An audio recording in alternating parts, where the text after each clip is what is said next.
It's your boy King Cal 516 live in the mix, and this is the Swiss Flames podcast. Be sure to check out the website at www.swissflames.com. Hit us up on Twitter at Swiss Flames. Definitely check out the brand new Facebook page at Swiss Flames podcast. So let's get into this. The pros and cons of Dame Lillard and the Portland Trailblazers. Now, this past offseason, it seemed to be a lot of drama going on behind the scenes. I don't take it as drama. I just take it as things that happen in the offseason with a team. And I think the media agenda of trying to get Dame to a big market is what really took over. And the media was running with a narrative that never really had a lot of weight to it to begin with. Okay, so here's my opinion about the situation, just kind of looking at things from the outside looking in. So I just want to stress that this is just my opinion about the situation. When the Portland Trailblazers lost to the Denver Nuggets in the playoffs this past season, I think that hit hard on Dame Lillard. And just like any other player who's competitive, you're going to get emotional. But if you look at now, the Portland Trailblazers, they've been in the playoffs consecutive years for a while now. And so they're a team, if you look at them, they're good but not great. All these years they've been good but not great, and good and not bad. Now the problem in the NBA, if you get stuck in that area, then you immediately eliminate yourself from lottery picks. So the Portland Trailblazers haven't been picking up the lottery because they're making the playoffs. And so the lottery is no guarantee that you're going to get a difference maker, but the lottery, there's a heightened chance that if you're picking in the lottery that you're going to find a difference maker player that you can bring onto your team to help you. So being the fact that Portland's a small market team and is not necessarily a team that superstar free agents are going to run to, that takes away a little bit of, when you're trying to build, you got to hit on draft picks, and you got to hit. You don't have time to play around. You have to hit on your draft picks. And if you're not picking from the top of the litter, it just makes it a little bit more complicated. So they've been stuck in this area where they can't really get a high enough draft pick, consistently to replenish and build that team up, right? And so first of all, let's just put this out there. Dame obviously was a draft pick, right? CJ was obviously a draft pick. So they have drafted well when they weren't that great. You know what I'm saying? They got some of these guys in. But as they become a consistent, perennial playoff team, that's been a hard issue for them. And also just some of the moves they've done in free agency. I thought the Melo move was good in the last few years.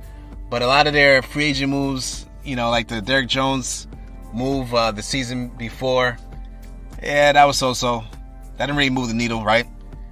And Zach Collins was supposed to be a big deal, and injuries messed him up, and so this season they finally were able to get rid of him. So Zach Collins, I think, was a big loss of him never panning out the way that they perceived him.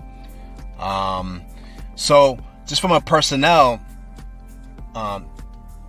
point of view, because of their success, that they're good, not great, and good, not bad, where they're falling now in the draft lottery, you know what I'm saying?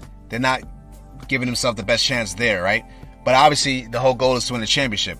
So the best they've done in these seasons of consistently making the playoffs is the conference finals. But in most years, it's been a first or second round exit.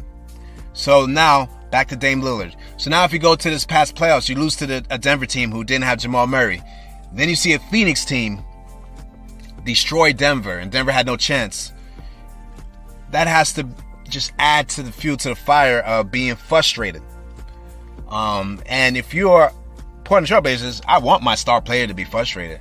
I want him, to desire winning a championship. But I also have to watch those emotions, because those emotions, if they keep going a certain direction, may lead that star player to one out. So I think Dame loves Portland. I think he wants to be a Trailblazer. But I think Dame Lillard is finally entering into that area of basketball mortality where he's now in his young 30s and now realizes, man, I haven't won a title yet. Am I ever going to win a title? When you start getting to that area and you're a great ball player, that's going to start, and you really want to win a championship, that's going to start playing with your psyche. And so the Portland Trailblazers are an interesting spot because in the offseason, they really didn't do huge moves. Let's talk about their offseason a little bit. With all the rumors going on with Dame Lillard, I think the biggest move they did was hiring Chauncey Billups. I think the Terry Stotts train stagnated and went as far as it was going to go. You know what I mean? I think Terry Stotts is a good coach. I'm not necessarily thinking he's a great coach, but I think he's a good coach. But it was obviously that he wasn't going to take that team to the championship level. So they stagnated. Okay? They were horrible on defense. They were a pretty good offensive team. But I have some issues with their offense. We'll get into that in a little bit. So they bring back Norman Powell, which is you want to do because you traded for the guy, so you kind of have to do that. To me, that was the big, as far as players, that was the biggest transaction, just keeping him in the fold. But that's part of the issue. Not knocking Norman Powell because I like him. But it's just another guard, and that's not what you necessarily need, right? But you have to sign him because you did a trade for Gary Trent, so you don't want to lose that for nothing because, you know, we just talked about replenishing, right? The other move that I do like is they recently just traded for Larry Nance Jr. Now, I think that's a big deal. Now, not that I think Larry Nance all of a sudden makes them contenders, no. But I think what can happen, especially now with Chauncey Billups as your head coach is now, he can start dissecting and doing things differently on both sides of the ball. Larry Nance is very athletic. We know that. The guy can jump out the gym with his hops. He gives them a vertical game in a pick and roll that they can run a lot more often now. That's going to be a better option than a Dame and Nurkic pick and roll. I don't think is as dynamic as a Dame and Larry Nance Jr. pick and roll. I think that's going to be very dynamic. And I want to believe that Portland will do a lot more pick and rolls this season. All right. And they signed some players on the fringes on some non-guaranteed contracts. Some players looking to bounce back. I'm not really going to get into those players. You know what I'm saying? And I'm not going to really mention any other moves just because they don't really move the needle in my opinion. And I don't want to waste too much time in that. I want to get to the meat of this right now. So they're a horrible defensive team, but let's talk about the offense first, right? Now, here's the problem with the Blazers on offense, and this is going to be the big deal, and this is part of Dame's issue right now, too. And I'm going to tie in Chauncey Billups to all this, right? Dame, in order for the Trailblazers, to me, to get to contendership, they need another guy he doesn't need to be better than Dame, but he needs to be at least close to as good as CJ. But he needs to be a big, or he needs to be a wing player, all right? They got enough for the guards, and that's not going to get it done. So they need a guy who's going to be basically small forward, power forward, or center who's a good player who has the ability to be an all-star. If they can get that player, that changes everything, and I think that puts them into a real contendership. But I don't think they're going to be able to get that player unless they trade for it, and that's going to be hard to trade for without trying to give up Dame or CJ, right? So here's the alternative, and this is the harder way, but this is a way that you got to do. And this is where Chauncey Billups is going to have to play with this year, because Chauncey Billups right now is going to have to be a coach that maximizes everybody on that roster. Now, here's the plus to that. Chauncey Billups was a floor general, a true floor general, right? What's my issue with the NBA now is that the floor general is becoming extinct. But it's still an important skill set to have. But the problem is it's not really being developed anymore with players, right? So even if you look at Dame, as good as Dame is, he fits into this new mode of point guard, which is really because of his size and because he can handle the ball very well, you're going to put him at the point guard. You know what I'm saying? He's a scorer. He's a score-first guard. He can score. He's a high-level scorer, a highly skilled scorer who can handle the ball really good. And that's what you put at your point guard. It's really a souped-up shooting guard, but he's the size of a point guard, so you put him at the point guard because he can handle the ball. But the whole aspect of people controlling the tempo, controlling the flow of the game, understanding how the team needs to flow, whether you're behind on points, whether you're ahead on points, understanding what the heck the defense is doing, what's the best option to rip them apart, who to get involved, when and what time, that is missing. I use LeBron James as an example. LeBron James has been a point forward all his career. He played point guard for the Lakers in that championship season. You know what I mean? There were times if you watch LeBron, you would just notice LeBron in the first quarter look like he's unengaged. But no, if you look at the course of his career, a lot of times LeBron was getting his teammates going involved in the first quarter because LeBron understood that he was good to get his points anytime he wanted to. But some of these other guys who needed LeBron to set them up properly to get going, LeBron always had that kind of mindset is, if I can get my guys going with me, that's going to give me the best chance to win. That's still a tactic. That's still a philosophy, right? But this world of guards who are dominating the ball and who can shoot lights out, they have a score first mentality. They have a get theirs mentality, set people up second. Chauncey Billups, I believe, can push Dame Lillard, even though Dame is still in his prime. He's in his young 30s. But can Chauncey Billups help get Damian Lillard to that next level? I believe there's one level more that Dame Lillard still has left. I believe there's still one more gear he can push to, and that's being a high-end facilitator. You know what I'm saying? Because in order for Dame to get anywhere in the playoffs, he's going to have maximize every single piece they have there, because he can't do it on his own. Him and CJ haven't been enough. If they were enough, they would have already been done it. And this was a perfect year. This past season, this is why it's got to hurt Dame, because this past season was the year to do it. Phoenix did it. They took advantage of a situation. Everybody might say, okay, well, Anthony Davis got hurt. He did. I understand. They won that series against the Lakers. I understand Jamal Murray was hurt. They won that series against Denver. I understand Kawhi Leonard was hurt. They won that series against Clippers, and then they lost to the Bucks in the finals. If there was any year for the Trailblazers to make a run, it was this year because of all the injuries. And they were at full strength. And so there was no excuses. So if there was any year for those two to get it done, they would have got it done. So what needs to happen? Well, something needs to happen, because you're not getting that third kind of star player with you guys. That's at least on CJ's level. You don't have that. So now you got to maximize all these players. So now you got to do different things. Let's use the Milwaukee Bucks as an example. This past offseason, there was something the Milwaukee Bucks did this past season that was different than the previous couple seasons where they went and lost in the playoffs. During the regular season, guess what they did? This is what's not talked about, and I'm going to break this down for you cats that like basketball. The Milwaukee Bucks this past offseason didn't care about becoming the first seed in the East. That was the difference. Remember, the last two seasons, they went all out to become the first seed, hoping that that'd be the thing to give them the best chance to win a championship. And then what happens? They have quick exits out the playoffs. That didn't get the job done. So what did they do this season that was a little different? Well, obviously they brought in some extra pieces to help. Drew Holiday, PJ Tucker, those guys came up big for them, right? So they did get better by adding some pieces and get rid of some pieces that weren't helping, like Eric Bledsoe, who weren't really producing in the playoffs. So that did help them. But also what they did in the regular season, they started playing with a bunch of lineups. They started playing different ways. And so at the expense of tweaking with different lineups and trying different things, guess what? They lost a little bit more games than they usually did. But guess what?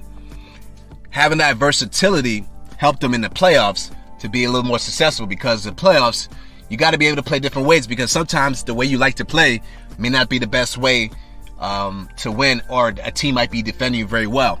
So you have some teams that have the versatility. That's what made the Lakers good the year before that. You know what I'm saying? Because, hey, when JaVale McGee and Dwight Howard were being a liability against the Houston Rockets, the Lakers sat them down and went small with AD. It's a different way to play. But the Lakers were ready and willing to do that because they had the versatility. And plus, they had experience of taking those guys out and using AD to run the five, right? So this Portland team is going to need some of that during this offseason. So the trick there is going to be, they're going to need to play around with some different things and not worry about the record early on in the season. And hopefully that, the chemistry and things pick up at least by Christmas, right? Chauncey Billups is going to change some things on offense. I do not perceive this team to run the offense the same way. As good as the offense was last season, the problem with their offense is too Dame-centric and too CJ-centric. And that hasn't got you the job done in the playoffs. So if you continue to play like that and you don't really have that third star that I'm saying, then you got to change it up. Now, if you have that third star, it changes everything. But until you get that, you have to kind of play smart, and you have to play with different lineups, and you got to get Dame and CJ playing a little bit different. So you gotta see what you have. So Chauncey Billups is gonna have to play with a lot of different lineups, and Chauncey Billups, because he has that facilitator mindset, I believe he's got to make Dame a better facilitator. He's got to push the offense where Dame becomes a high-end assist guy, right? And even if that means you compromise just a little bit of his scoring, that is okay, because if more guys get involved on a team like that, that's what you need. You need a few guys rolling. So you're going to need a third guy to step up every other day. So, they're going to want Norman Powell to be that guy. Obviously, they're paying him to be that guy. And I think on most nights he will be like the third option, and we'll give you that. But you need more. You're going to need some inside help. So this is why pick and rolls with Larry Nance Jr., pick and rolls with Nurkic is going to be a key there. And like I told you, I think that Larry Nance and Dame pick and roll could be very dynamic, because Larry Nance vertically puts pressure on the defense, and the defense has to make a decision there. Right? And so some of the issues offensively, even though Portland was way better offense than defense, some of the issues they have offensively, I believe Chauncey Billups is going to dissect and try to fix. Whereas maybe Dame is not going to take a logo three if you're up by 15 points. You know what I'm saying? It might be a little thing like that.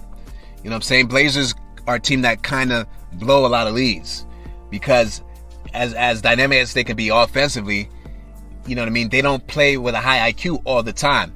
And so that's going to be on Dame. Dame's going to have to play a lot smarter. You know what I'm saying? So part of their growth and development is going to be Dame stepping up his IQ and his facilitating ability, getting guys involved, which might sacrifice some of his scoring, but it has to be a long-term purpose. Your purpose is, let me build up these guys so come playoff time, there's more options of people stepping up. So you don't have to rely on Dame time all the time. You're going to need Dame to be Dame in these big moments. But at the same time, he's going to have to trust his teammates a lot more, and he's going to have to try to get these guys going a lot more to build their confidence up. So when he needs them in the roughest times, they're ready to go. You know what I mean? And it's not about watching and just hoping Dame take over to get you back in the game, because that's a broken record, and that book won't always work. You know why? Because in the playoff times, we all know defensive changes. You understand what I'm saying? Teams buckle down. They start focus on the things you do well and start trying to key in on that. So what teams are going to do? They're either going to sit there and say, we're going to put so much pressure on Dame to force other guys to beat us, or we're going to let Dame do his thing and make sure nobody else gets off. And there's been a team every season that's done one of these other two things that I'm talking about, and has gotten Portland out of there eventually in the playoffs. And so once again, if you look at the term insanity, what is insanity? Insanity is doing the same thing over and over, expecting different results. This is why finally making the coaching change, I think, was good, because now you got this guy that's going to, Chauncey Billups is going to bring a different philosophy. Now, the last thing I want to touch is their defense. The defense is going to have to change. Defense is about effort. So defense, I like Chauncey Billups because I look at Chauncey Billups using a lot of his experience, especially experience on that Detroit Pistons team. I mean, that Detroit Pistons team had a great dynamic, but they were a great defensive team. Now, I don't know if Portland could jump from a mediocre defensive team to a great defensive team in one season. But what I do know is if Chauncey Billups, who is going to be what I think he's going to be, he's a guy that seems to me that's going to hold guys accountable. Defense is about effort. So if guys ain't putting effort, you take them out the game, you know what I'm saying? But you got to get your stars to buy in. So Dame is not the best defender out there, right? But you got to get Dame to buy in with the effort. So that's the first thing he's going to have to really sit down with Dame and CJ. Get those guys with the effort, right? Larry Nance can help a little bit because of his athleticism defense. They're going to have to figure this out. So as they work towards that, I believe they're going to cultivate some things, and I believe they're going to work on some things to try to figure that out. You know what I mean? But that's going to be, a lot of it is effort. It's going to be the schemes they put in. But that's going to be a big difference too, because if Portland, if you can help your cause by the defense you play and not always have to rely on your offense, there's going to be some days your offense are out. So even in the playoffs, we talk about things tightening up. If your defense can keep you in the games when your offense is bad, it gives yourself a better chance. So this is not just like everything's going to flip around because Chauncey Billups is. I just believe that Chauncey Billups is going to change some things that's going to give these guys the best chance of possibly changing and Portland possibly getting better. With that said, I'm going to stop there. But with that said, it's your boy King Kyle 516. This has been the Swiss Flame Podcast.